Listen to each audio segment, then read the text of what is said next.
Assalamualaikum warahmatullahi wabarakatuh. Saya Repaldihan Saputra dengan NIM F1S1180717. Baiklah, di sini saya akan mempresentasikan hasil survei saya mengenai metode apa yang sering digunakan oleh masyarakat sekitar saya pada saat melakukan transaksi secara online, khususnya pada e-commerce. Adapun e-commerce yang menjadi objek penelitian saya, yang pertama adalah Lazada, Tokopedia, Bukalapak, dan Shopee.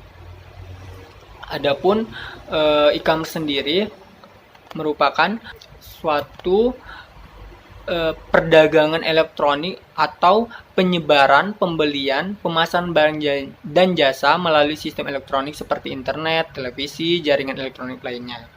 Adapun alur kerja yang saya lakukan, yang pertama yaitu merancang atau membuat kuesioner. Nah, pada tahap ini saya mengumpulkan pertanyaan yang kira-kira dibutuhkan untuk mendapatkan informasi yang diperlukan dalam survei saya. Yang kedua, menyebarkan kuesioner. Nah, pada tahap ini saya menyebarkan kuesioner ke semua kalangan masyarakat sekitar saya untuk mengetahui metode apa yang sering mereka gunakan jika melakukan transaksi secara online. Yang ketiga, menganalisis hasil survei tersebut. Nah, pada tahap ini, untuk membantu saya dalam menganalisis tersebut, saya membaca beberapa literatur dan mencari beberapa survei yang telah dilakukan oleh orang lain untuk dibandingkan dengan hasil survei yang telah saya lakukan. Di sini saya memiliki jumlah responden sebanyak 137 orang dengan laki-laki sebanyak 44,1%, atau jika dijadikan angka biasa itu 60 orang, dan perempuan sebanyak 76 orang, dan jika dipresentasikan menjadi 55,9%. Adapun satu responden itu saya abaikan sehingga jumlah responden saya menjadi 136 orang karena yang saya abaikan tersebut beliau menginputkan data yang tidak valid atau tidak benar. Adapun status pekerjaan dari responden saya, yang pertama itu ada siswa atau pelajar. Siswa atau pelajar dari jumlah responden tersebut sebanyak 89,7%. 89,7%, sedangkan pegawai negeri atau PNS ASN itu 0%, sebagai wirausaha itu ada 3%, dan lain-lain itu ada 7,35%.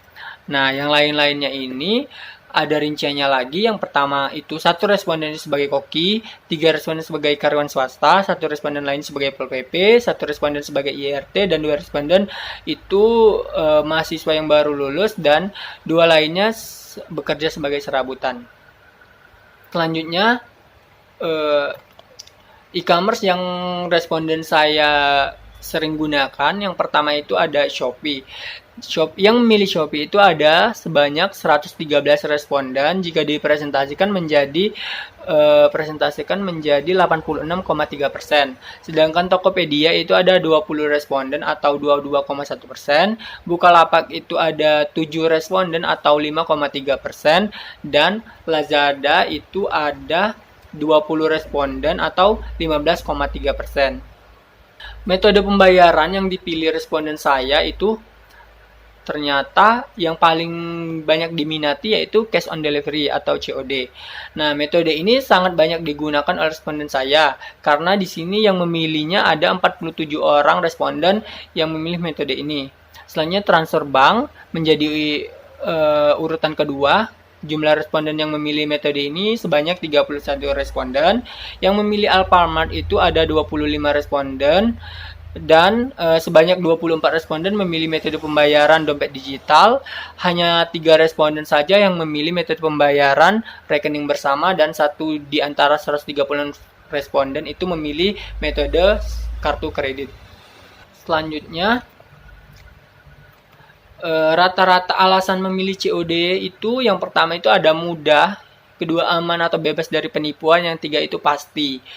Nah, dari hasil survei saya ternyata berdasarkan laporan survei internet APJII 2019 sampai dengan 2020 pada kuartal 2 itu dia menyatakan bahwa metode pembayaran di tempat atau cash on delivery atau COD adalah metode pembayaran yang paling dominan digunakan.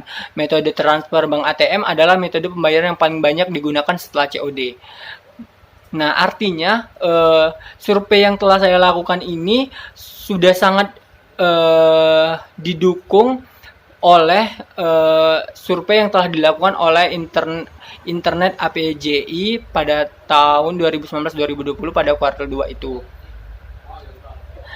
Berikut hasil survei yang telah dilakukan oleh APJI. Terlihat bahwa COD di sini menduduki posisi pertama. Yang kedua itu ada transfer ATM, yang ketiga ada mobile banking, dan seterusnya. Selanjutnya, dompet digital yang responden saya pilih itu ada, yang pertama itu diduduki oleh ShopeePay, di mana ada 24 responden yang memilih metode ini, dan ada OVO, yang kedua itu ada OVO, yang di sebanyak 6 responden memilih metode ini, dan Dana juga begitu, ada 6 responden yang memilih, dan terakhir ada Fitrend, itu hanya 1 responden. Ternyata ShopeePay ini memang benar diminati oleh masyarakat saat ini sesuai dengan hasil survei yang telah dilakukan oleh Research Manager Neurosensum Indonesia yang menyatakan bahwa dompet digital ShopeePay menduduki posisi pertama sebagai dompet digital yang paling banyak digunakan dibandingkan dengan OVO, GoPay, Dana, dan Link Aja. Dari hasil survei, ShopeePay ini mendapatkan penetrasi pasar tertinggi sebesar 68%, diikuti oleh OVO 62%, Dana 54%, GoPay 53%, dan Link Aja 2%. Adapun sumbernya sebagai berikut. Adapun alasan mereka memilih ShopeePay, itu rata-rata mereka menjawab bahwa ShopeePay itu banyak promo, banyak voucher, dan banyak cashback. Mungkin sekian presentasi dari saya. Jika ada kekurangan saya minta maaf. Pada Allah saya mohon ampun. Saya akhiri, wabillahi taufiq wal hidayah. Wassalamualaikum warahmatullahi wabarakatuh.